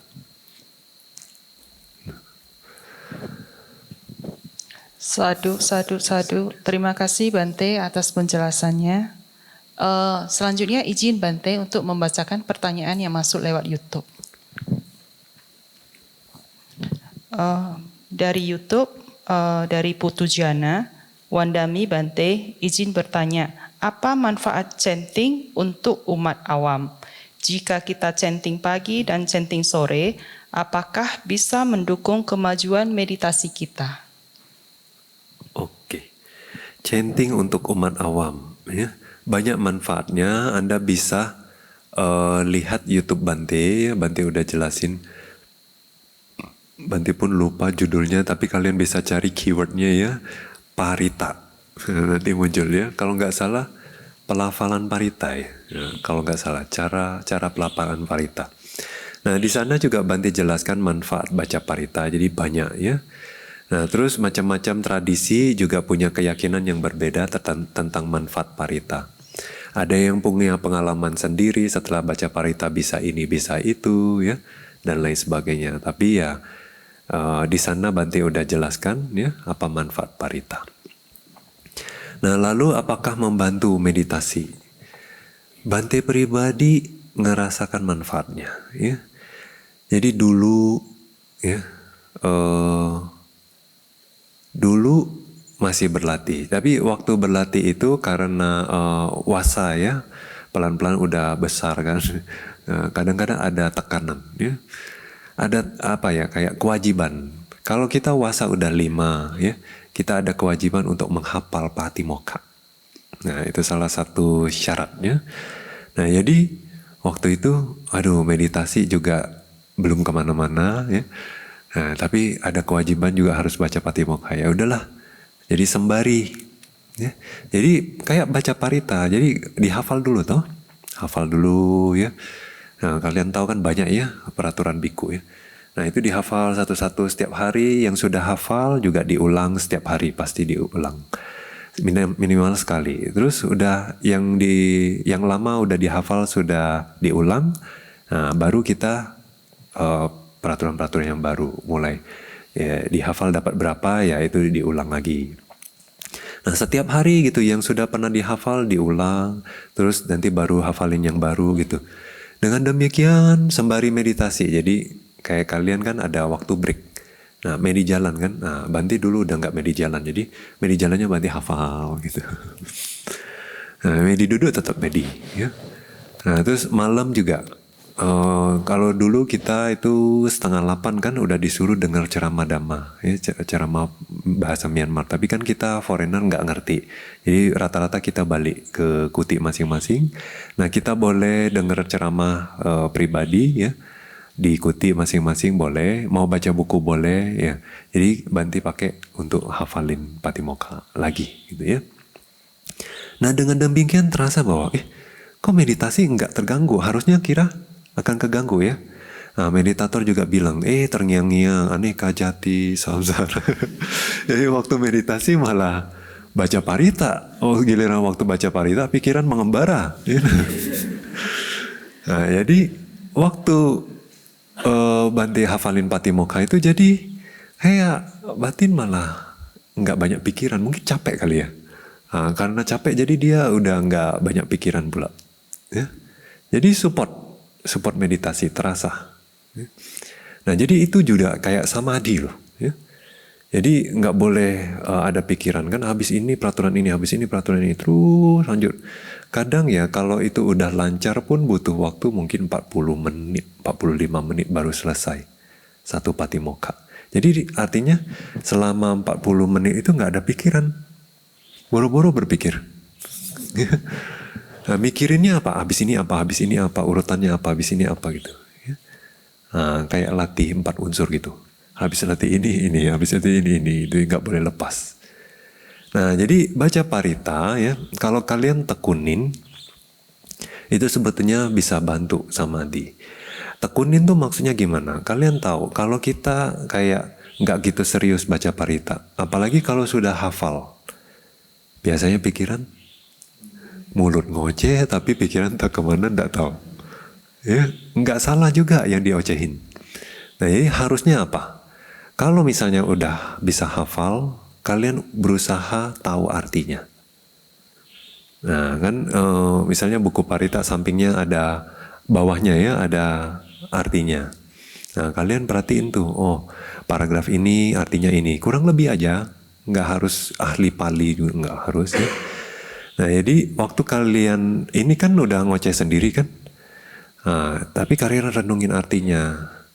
Intinya adalah kalau pikiran mengembara, balikin. Pikiran mengembara, balikin. Nah itu jadi kayak meditasi. Nah ada yogi yang awalnya itu suka chanting. Nah tapi chanting Bante suruh benar-benar chanting ya, jangan biarin pikirannya mengembara. Nah itu bantu, dia bilang bantu konsentrasi. Setidaknya kalau pikiran mengembara dia cepat balik ini waktu meditasi. Nah jadi apakah baca parita bisa bantu? Ya meditasi bisa. Ya, kadang-kadang bahkan waktu kita merenungkin manfaat ya makna dari parita tersebut kita jadi happy loh. Happy ya, batinnya terinspirasi, jadi meditasi juga lebih tenang. Nah, Buddha juga ya di Vitaka Santana Sutta, Buddha juga mengajarkan kalau misalnya batin itu banyak pikiran, kita bisa bantu hanya misalnya kalau kotoran batinnya enggak kasar, kita bisa pakai cara yang halus juga. Contohnya yang halus itu apa? Ya balikin lagi aja ke objek, balikin. Lengket lagi. Jadi kotoran batin udah hilang. Tapi kalau kotoran batinnya agak besar, balikin tidak bisa, dia lari terus. Kita harus pakai cara yang lebih kasar. Nah, Buddha ngajarin gimana? Untuk ya melantunkan dhamma yang sudah pernah dihafal, sutta yang pernah dihafal, termasuk ya parita loh. Nah, di dalam batin dulu, jangan keluar mulut dulu ya. Di dalam batin tuh kita renungin parita bersamaan artinya. Nah, karena ada objek, lama-lama batin tenang lagi. Bisa juga. Nah, tapi misalnya itu juga nggak bisa. Kotoran batinnya lebih kasar lagi. Ya, nah waktu itu Buddha suruh, buka mata, terus baca parita, pakai keluar suara. Kalau keluar suara juga masih belum tenang, suaranya agak besar. Jadi intinya adalah batin ini gimana supaya dia ada pijakan. Jangan sampai tercerai-berai gitu, ada objek.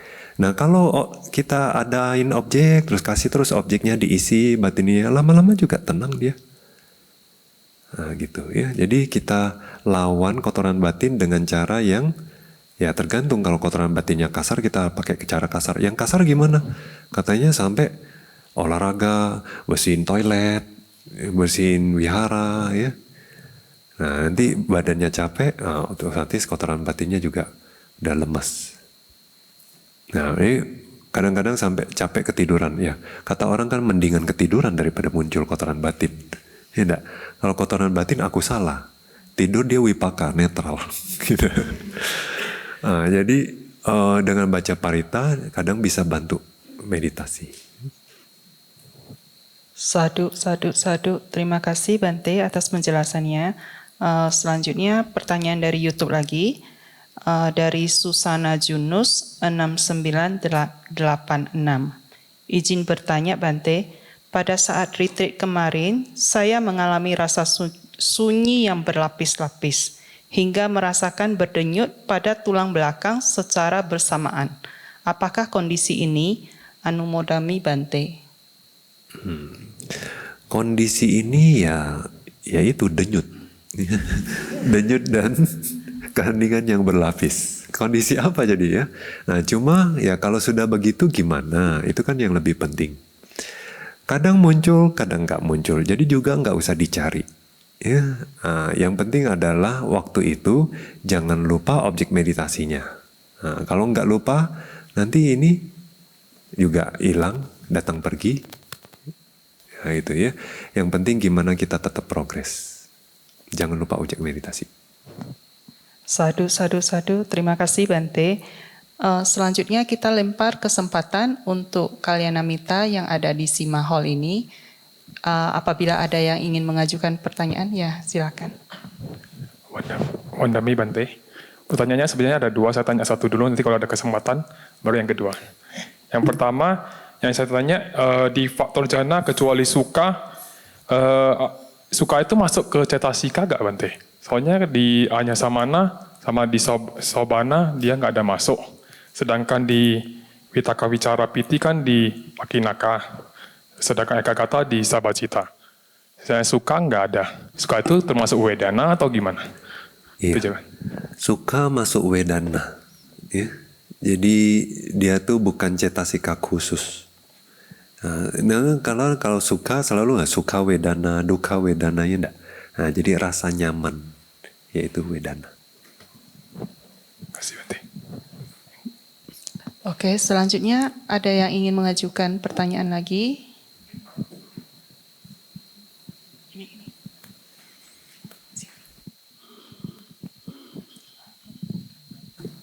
Wandami Bante, kita mempelajari bahwa material paling hakiki itu kan cita cetasika, kesadaran dan faktor batin. Nah, ketika kita mencapai arahat kan kesadaran kita tuh ngambil nibbana sebagai objek. Pertanyaannya itu apakah kesadaran itu bisa berdiri sendiri tanpa ngambil objek apapun? Terima kasih Bante. Jadi Bante koreksi dulu ya. Materi yang paling hakiki adalah cita-cita sika itu tidak betul. Jadi namanya materi. Yang paling hakiki berarti cuma ya tanah, air, api, angin itu ada 28 ya. Nah itu materi. Jadi cita-cita sika itu bukan materi yang paling hakiki tapi batin yang paling hakiki. Ya. Nah jadi itu beda. Jadi ternyata yang hakiki itu ada dua ya. Materi, batin. Tapi ada lagi nibbana. Nah 3 ya. Nibbana juga hakiki. Nah sekarang nibbana itu adalah satu objek.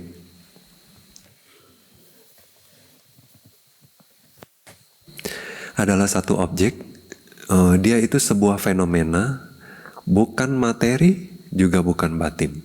Ya, satu fenomena. Ya, anggap aja ada ya. Terus dia ini bisa diakses sama kesadaran, khususnya di momen yogi itu merealisasi pencerahan. Ya. Jadi Sotapanna, Sakadagami, Anagami, Arahat.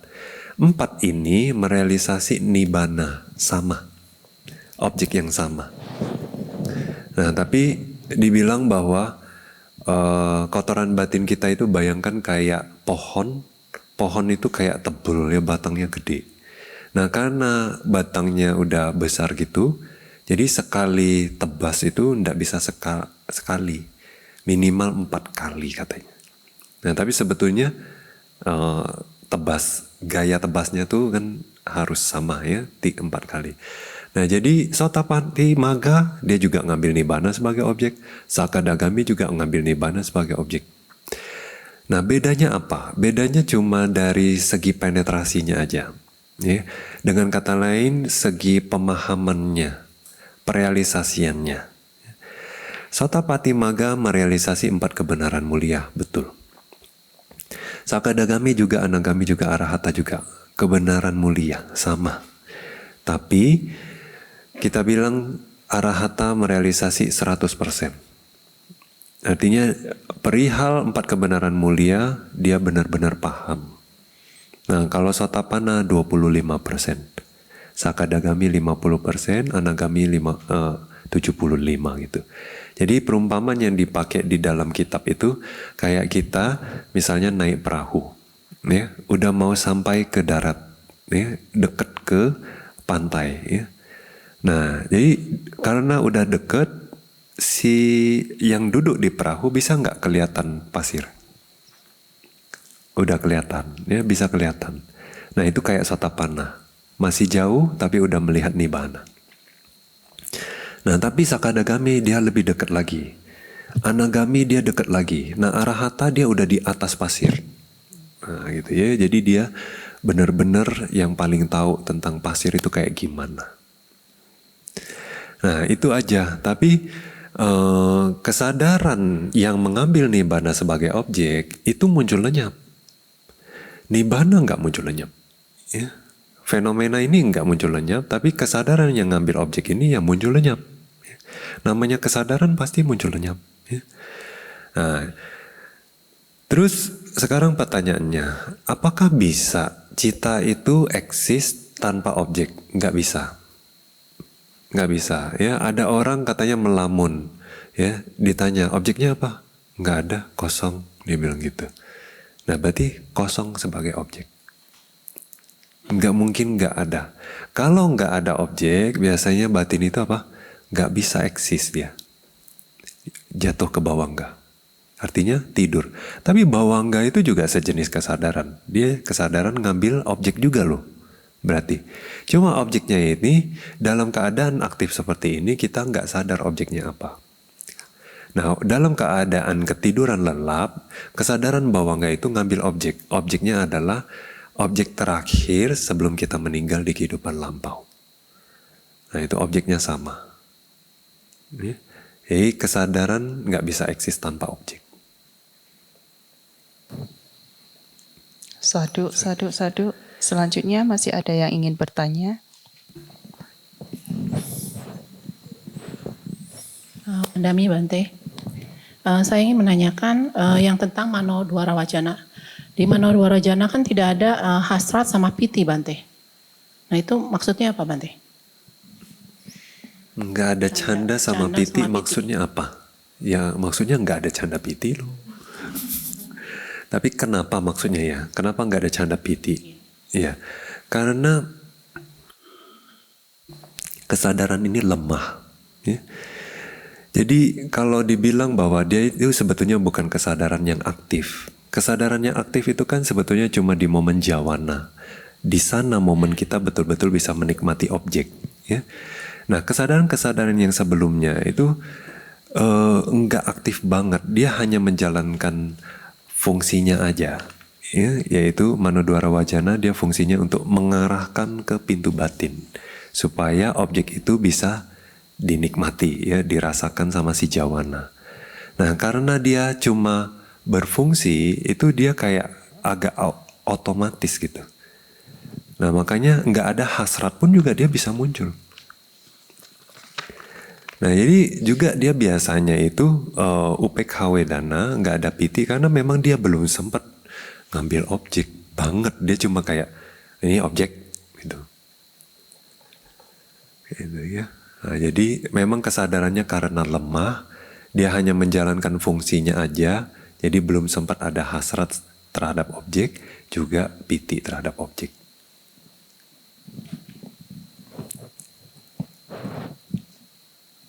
Wandami Bante. Ini pertanyaan berikutnya, Haji. Silakan. Bante, intinya kan kita harus berlatih ya Bante ya. Di VBJ sendiri kan cuma bisa 6 orang Bante. Banyak teman-teman yang bertanya, setahu saya Bante pernah sudah ngomong kan sudah full ya Bante ya untuk berikutnya ini ya. Terus ada yogi yang lain bilang, pernah mereka mengajukan bahwa bisa enggak Bante nginep di dekat sana. Nanti terus kalau nggak salah jawabannya Bante, ide yang bagus. Tapi nggak tahu maksudnya ide bagus itu di ACC atau ya apa Bante. Karena banyak teman yang nanya. Makasih Bante.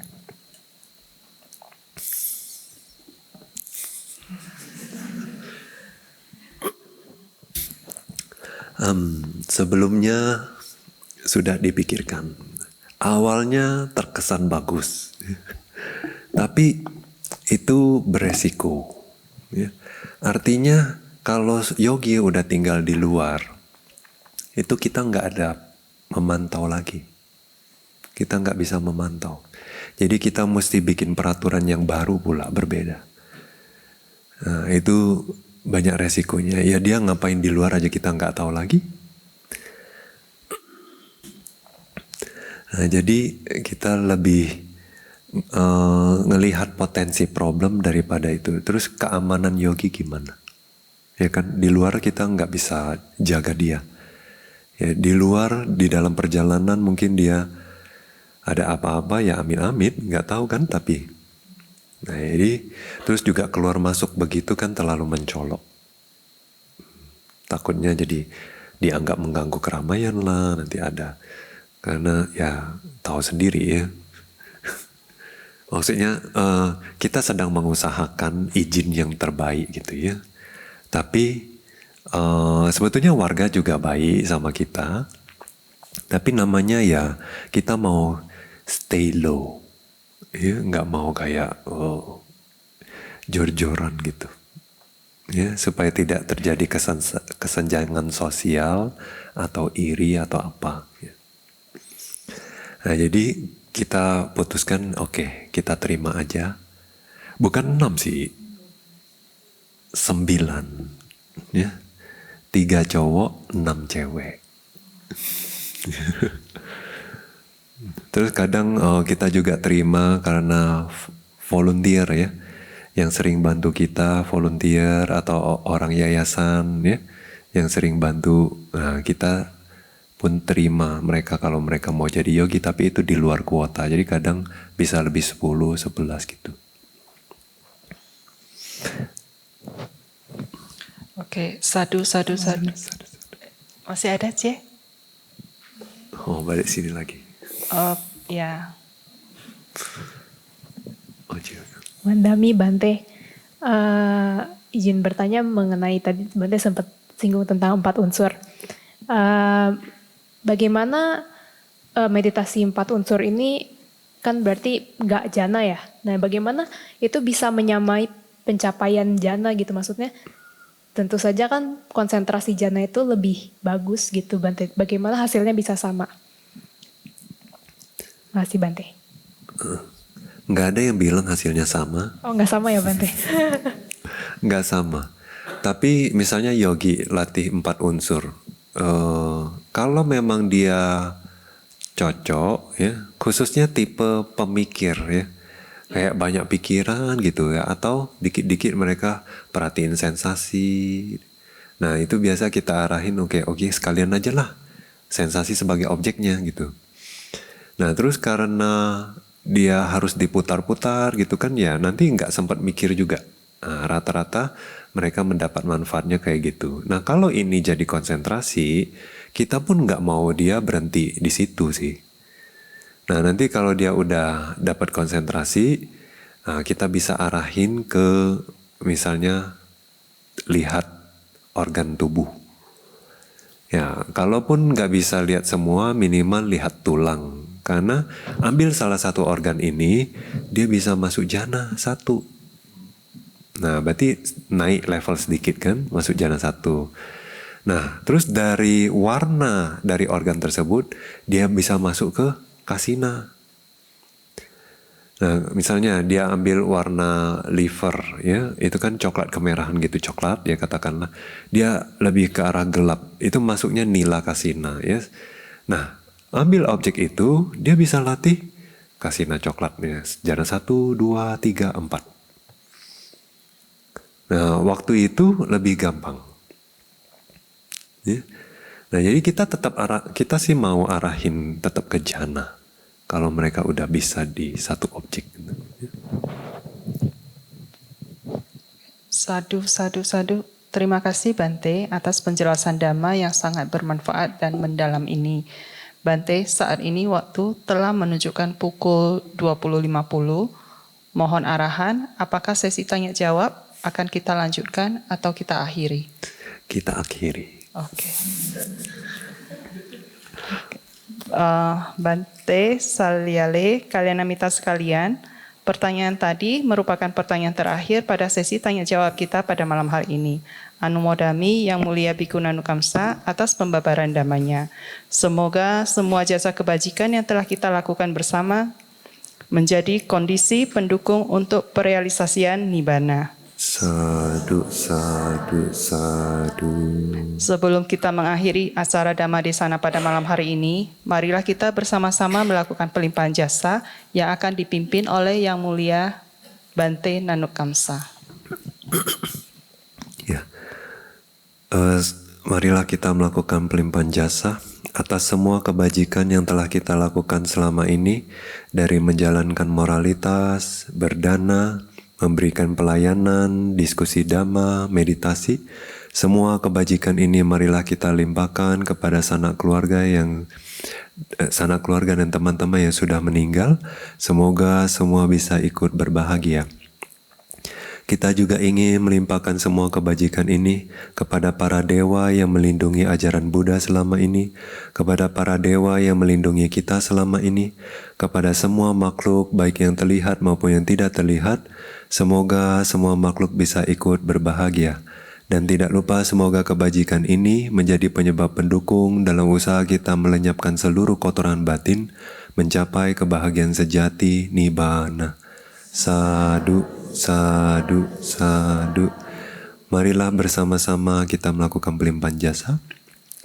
Etawata ca amhehi sambhatang punya sampadang sabe dewa anumodantu sabe bhuta anumodantu Sabbe satta anumodantu.